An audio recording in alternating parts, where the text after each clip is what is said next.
President Trump speaks during a nomination announcement at the East Room of the White House on Thursday.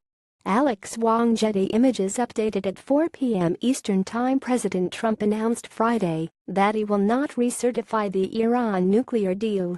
As NPR's Scott Horsley writes, Trump is stopping short of asking Congress to reimpose sanctions on Tehran.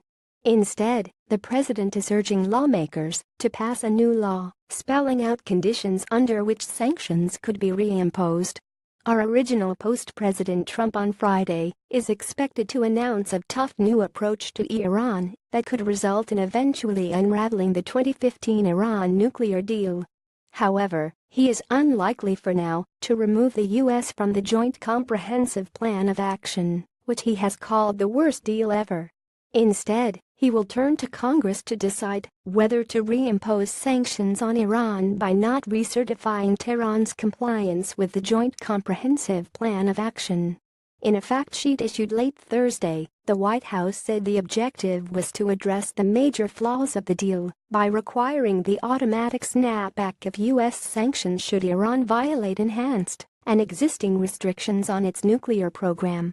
The deal gave Iran relief from some international economic sanctions in return for Iran allowing inspections and limits on its nuclear program.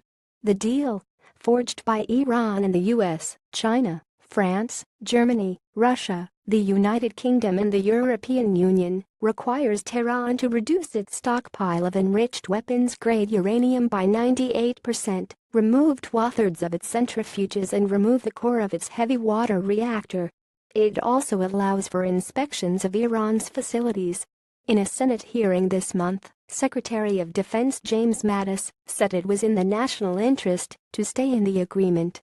Although Trump has been a vocal critic of the accord, his administration has until now continued to certify. The next 90-day recertification deadline was to have been on Sunday. Specifically, the White House wants to eliminate so-called sunset provisions in the agreement that would expire after 15 years, and, the administration says, allow Iran to resume a weapons program. It also wants to tighten verification and inspections and eliminate a provision in the agreement that allows Iran to continue nuclear research and development.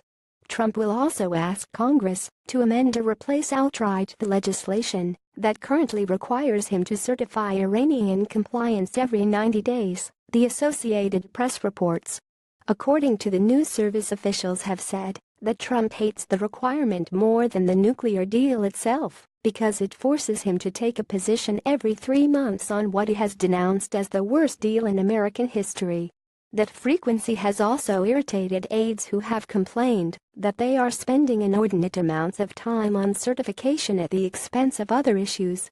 As NPR's Larry Kaplow writes, those in favor of keeping the deal in place argue it's working and will prevent Iran from making nuclear weapons for 15 years. Those against it, like the president, argue it should last longer and also ban things like Iranian missile tests and support for militants.